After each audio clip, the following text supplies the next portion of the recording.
अरे कहावत है, दिन भर का भूला शाम को घर आ जाए तो भूला नहीं। राम शाम को घर आ रहे हैं। विभीषण से प्रार्थना करते हैं, तापस वेश गात कृष्ण। प्यारे ध्यान से सुनना।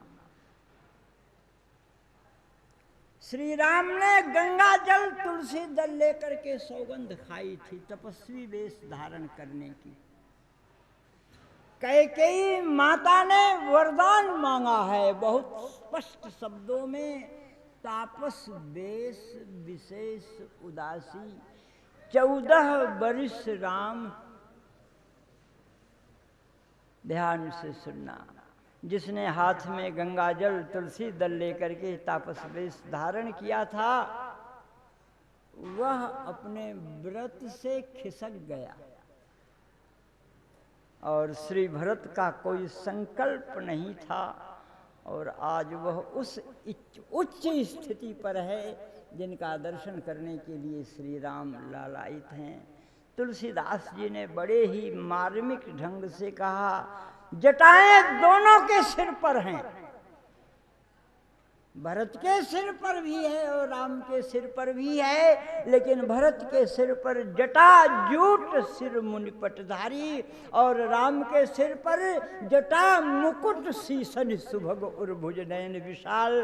बात एक ही है, ऐसे पकड़ो चाहे ऐसे पकड़ो, कान पकड़ने को कहते हैं ना, कहीं से भी पकड़ो, बात एक ही है, लेकिन कवि ने उसमें अंतरम महदंतरम दिखाया है। श्री भरत के सिर पर जटाजूट है और श्री राम के सिर पर जटा मुकुट है। आखिर कुछ तो अंतर होगा, तब तुलसी ने यह बात लिखी, जटाजूट और जटा मुकुट। भागवत के विद्वान जानते हैं, पुत्रेति तन्मयतया तरोभिन्नेदुस्तम सर्वभूत हृदय मुनिमानतोस्मि। श्री ध्यान से सुनो आप, जटाजूट और जटा मुकुट का अंतर। श्री वशिष्ठ जी का आदेश लेकर के श्री भरतलाल जी संपूर्ण राज्याभिषेक की सामग्री साथ लाए हैं चित्रकूट।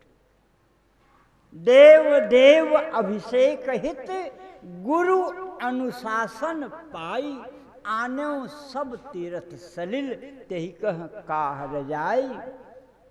समस्त साज सजा करके आए हैं।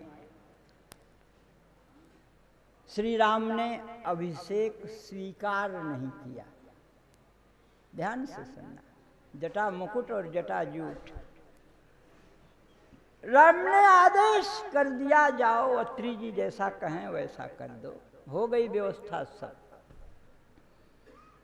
भरत का संकल्प था, साधु का संकल्प, सबविध साधु का संकल्प था श्री राम का राज्याभिषेक कराने की।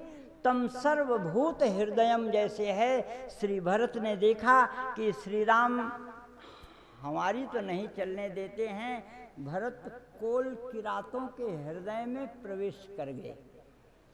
चित्रकूट के कोल किरातों के हृदय में प्रवेश कर गए। ध्यान से सुनो आप, चित्रकूट के कोल किरात अब कथा से परिचित हो चुके हैं राम की। श्री राम के विषय में कोल किरातों ने सुना, राम को वनवास हुआ है।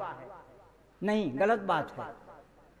दशरथ जी ने राम को वनवास दिया है, गलत बात है। राम दशरथ जी ने श्री राम को वन का राज्य दिया है। यह बात मैं नहीं कह रहा हूं, स्वयं राम कह रहे हैं। ध्यान से सुनना आप, श्री भरत किस प्रकार से परमात्मा की तरह से सर्वभूत हृदय होकर के राम का राज्याभिषेक कर रहे हैं। चित्रकूट में भरत कर रहे हैं। श्री राम ने कहा है, पिता दीन मोहि कानन। बहुत साफ है, कोई इसमें लाग लपेट नहीं, दूसरा कोई अर्थ नहीं किया जा सकता। पिता दीन मोहि कानन राजू, विधि सब विधि मोहि सन्मुख आजू। पिता ने मुझे वन का राज्य दिया। श्री राम ने तो वहाँ माँ की सांत्वना के लिए बहुत सुधार करके कहा, लेकिन ये कोल किरात भील बनवासी उन्होंने इस बात को पकड़ लिया।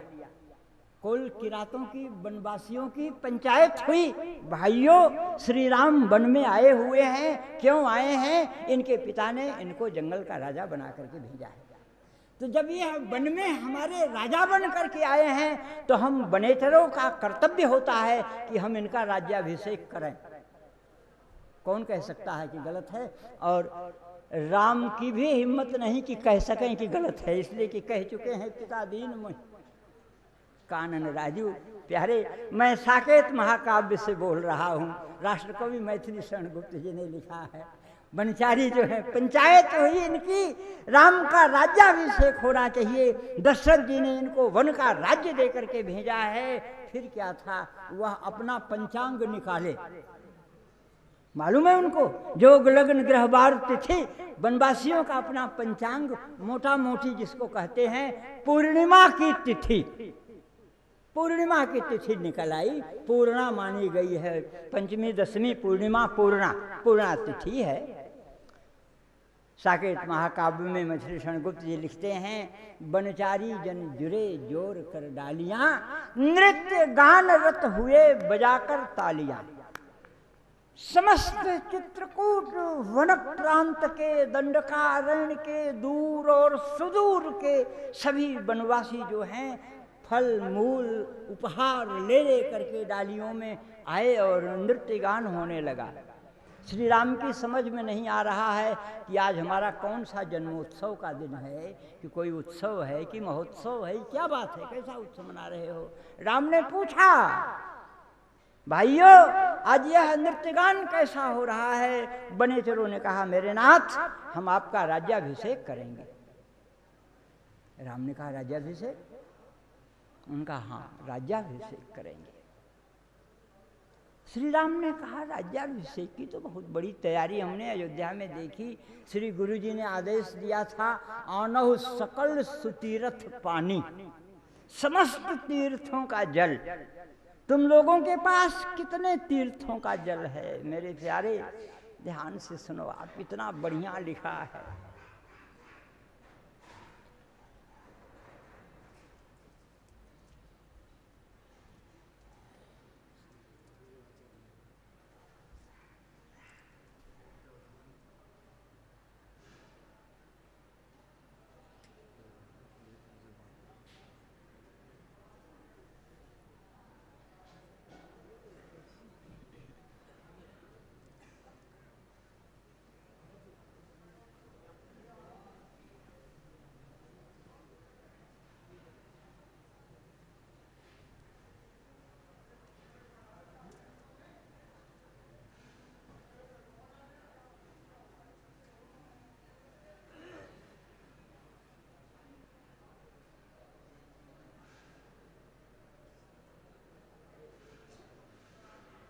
प्यारे, राज्याभिषेक में समस्त तीर्थों का पवित्र जल।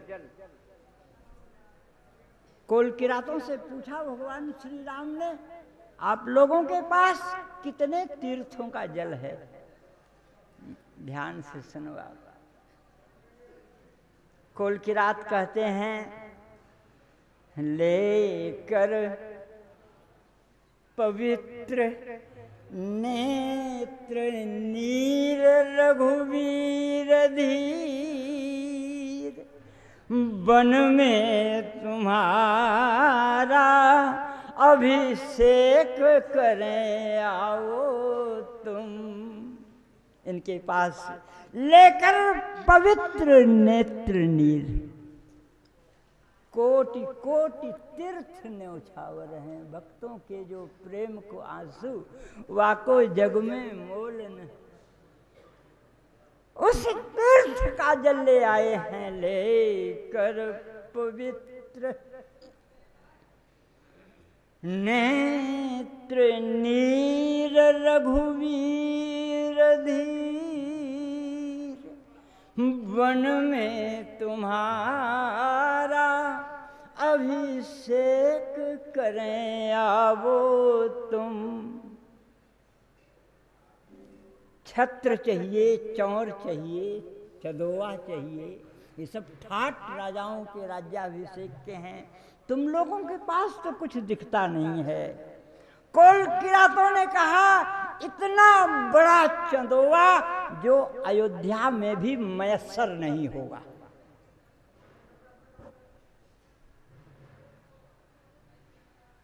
लेकर पवित्र नेत्र नीर रघुवीर धीर, वन में तुम्हारा अभिषेक करें आओ तुम। व्योम के बितान तले, आकाश व्योम, व्योम के बितान तले, चंद्रमा का छत्र तान। व्योम बितान होगा, पूर्ण चंद्र जो है वह रामचंद्र के छत्र होंगे। और श्री राम जी ने पूछा कि सिंहासन, ध्यान से सुनना, तो दो कोल किरात सच्चे ही जंगल के सिंह के कान पकड़ करके राम के सामने खड़े कर दिए। कहे महाराज यह लकड़ी और पत्थर के नकली सिंहासनों पर हम आपको नहीं बैठाएंगे, बैठे होंगे आपके पुरखे नकली सिंहासनों पर, बनावटी लकड़ी पत्थर स्वर्ण मणिज सिंहासनों पर। व्योम के बितान तले, चंद्रमा का छत्र तान, सच्चा सिंहासन बिछा दे बैठ जाओ तुम। सच्चा सिंहासन लाए हैं महाराज। अर्घपाद्य और मधु पर्क यहाँ भूरी भूरी, अतिथि समादर नवीन नित्य पावो तुम। जंगल में मंगल मनाओ अपनाओ देव, शासन जनाओ हमें अपना बनाओ तुम। जंगल में मंगल मनाओ अपनाओ देव, शासन जनाओ हमें अपना बनाओ तुम। बड़ी मर्म की बात, ये कोल किरात वह मर्म बोल रहे हैं जो वाल्मीकि और व्यास भी नहीं कर पाए। वाल्मीकि के राम बहुत ऊंची बात कहते हैं, वाल्मीकि के राम बहुत ऊंची बात कहते हैं। शक्रदेव प्रपन्नाय तवास्मीति च याचते, अभयम सर्वभूतेभ्यो ददाम्येतद् व्रतम मम। श्री राम को गर्व है अपने व्रत का। एक बार ही कोई मेरी शरण में आकर के कह दे तवास्मी, तो अभयम सर्वभूतेभ्यो, ठीक है, समस्त प्राणियों से समस्त प्राणियों को अभय प्रदान करता हूं। यह चरम वाक्य है, हमारे यहां मंत्र है, हम लोग रोज जप करते हैं। व्यास के कृष्ण श्री वाल्मीकि के राम अभय प्रदान करते हैं, और व्यास के कृष्ण दोनों हाथ उठा करके कहते हैं सर्वधर्मान परित्यज्य मामेकम शरणं व्रज, अहम त्वा सर्व पापेभ्यो मोक्षयिष्यामि मा शुचः। मेरी शरण में आ जाओ, मैं तुम्हें समस्त पापों से मुक्त कर दूंगा। वाल्मीकि के राम अभय प्रदान करते हैं, व्यास के कृष्ण पाप से मुक्त करते हैं, और तुलसी के राम अपना बनाते हैं। प्यारे, तुलसी के राम अपना बनाते हैं। कागभूषणी जी कहते हैं तब ते मोहि न व्यापी माया जब ते रघुना यक अपनाया। तुलसी के राम अपना बनाते हैं। निषाद राज कहते हैं राम कीन आपन जबहि ते भयं भुवन भूषण तबहि ते। तुलसी के राम अपनाते हैं, अपना बनाते हैं। ये कोल किरात कहते हैं आओ आपका हम अभिषेक करते हैं। जिस समय कोल किरातों ने अपने अनंत अनंत नेत्र नीरों से श्री राम का अभिषेक किया, अपनी घर की सामग्री से अर्घ्य पाद्य मधुपर का अधिक निवेदन किया, सच्चे सिंहासन पर बिठाया और श्री राम के जटाजूट को संवार करके जटा मुकुट बना दिया। राजा जूया जटाजूट नहीं धारण करता है, राजा जटा मुकुट धारण करेगा। जटाओं का मुकुट धारण कर दिया। श्री राम तपस्वी होकर के भी, तापस वेश विशेष उदासी होकर के भी जटा मुकुट धारण करते हैं। और श्री भरत यह साकेत का संत जो है अपनी नंदीग्राम की कुटिया में जटाजूट धारण किए है। तीर्थराज कहते हैं तात भरत तुम सब विधि साधु। आज श्री राम साकेत बिहारी भगवान उस साधु का दर्शन करने के लिए बेचैन व्याकुल। तापस बेश गात कृष जपत निरंतर मोहि देखौं बेगी सो जतन करूं सखा निहोरों तो ही बीते अवधि जाऊं जाऊं जियतन पाऊं वीर सुमिरत अनुज प्रीति प्रभु पुनि पुनि पुलक शरीर। प्यारे आपने देखा सूर के नेत्र श्याम दर्शन के प्यासे हैं, तुलसी के नेत्र राम दर्शन के प्यासे हैं, मीरा के नेत्र गिरधर गोपाल के प्यासे हैं, साकेत बिहारी भगवान के नेत्र साकेत संत श्री भरत के दर्शन के प्यासे। तुलसीदास जी कहते हैं प्रणवं प्रथम भरत के चरणा जासु नेम व्रत जाय न वर्णा राम चरण पंकज मन जासु लुब्ध मधुप इव तजय न पासु। आप सब लोग कथा जानते हैं, भगवान के पेट में एक बार दर्द हो गया था तो उसकी दवा चरण रज थी। बोलो सब लोग जानते हैं उस कथा को, मैं नहीं कह रहा हूँ। गोपियों ने अपने चरण रज दी थी। गोपियों ने, नारद जी गए थे, नारद जी ने उनको ज्ञान का उपदेश दिया। अरे राम राम राम, भगवान को चरण की धूल दे रही हो, नरक में भी ठिकाना नहीं मिलेगा। उन्होंने कहा हमने स्वर्ग के लिए उपासना कब करी है, हमने तो कृष्ण की उपासना करी है, न नरक की न स्वर्ग की न मोक्ष की, हमने तो कृष्ण को चाहा है। ये नरक और स्वर्ग कहाँ की बुलाया गया।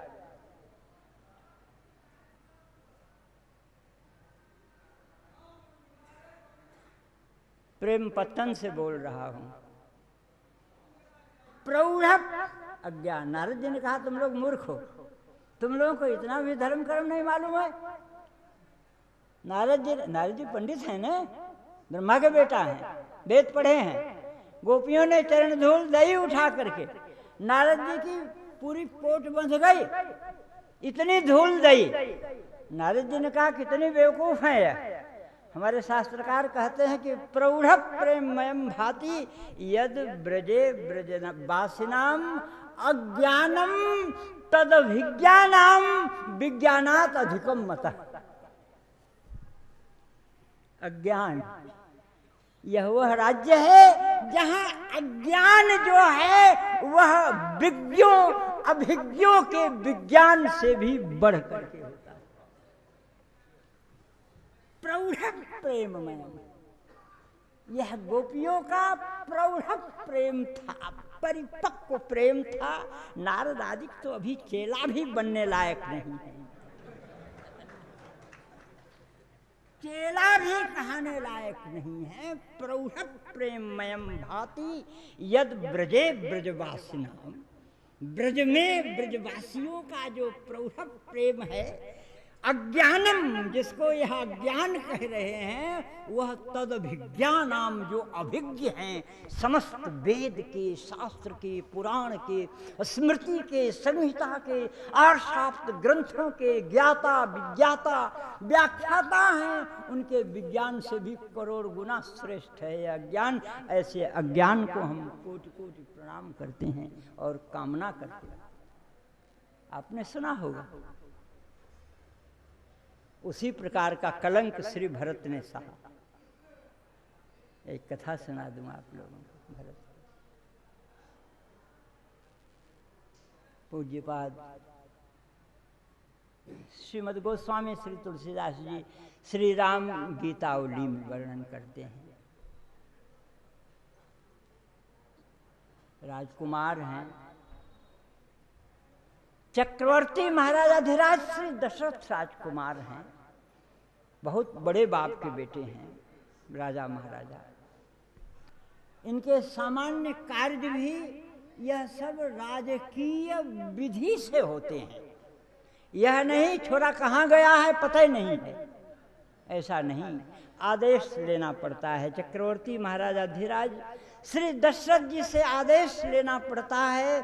आज हम लोगों को चौगान खेलने की इच्छा है, आपकी आज्ञा हो तो हम बालक सखाओं भ्राताओं के साथ सरजू तट पर जाकर चौगान खेल आवें। प्यारे लालजू की इच्छा हो और दशरथ जी नहीं कर दें, ऐसा तो संभव ही नहीं है।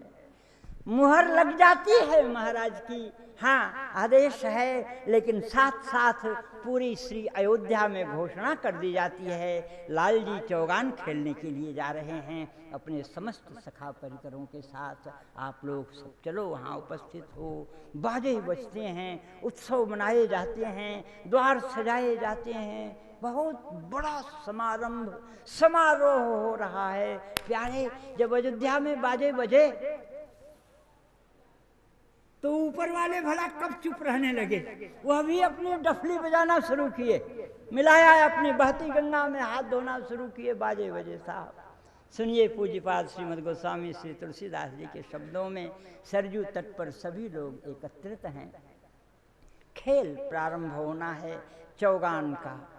बात खेल की है लेकिन संदर्भ इतना महान है, तत्व इतना महान है जिसकी कल्पना आप नहीं कर सकते। बात खेल की। गोस्वामी जी लिखते हैं, राम लखन एक ओर, भरत रिपु दमन लाल एक ओर भय। श्री राम गीतावली से बोल रहा हूं। बंटवारे होते हैं खिलाड़ियों के, बंटवारा हुआ, पहले ही अविधि क्या है? राम लखन एक ओर श्री राम लक्ष्मण जी हुए और एक ओर भरत शत्रुघ्न हुए। अविधि यह है कि खेल का कप्तान एक ही होता है, दो नहीं। यहाँ दो दो कप्तान खड़े हो गए, इधर भी और इधर भी।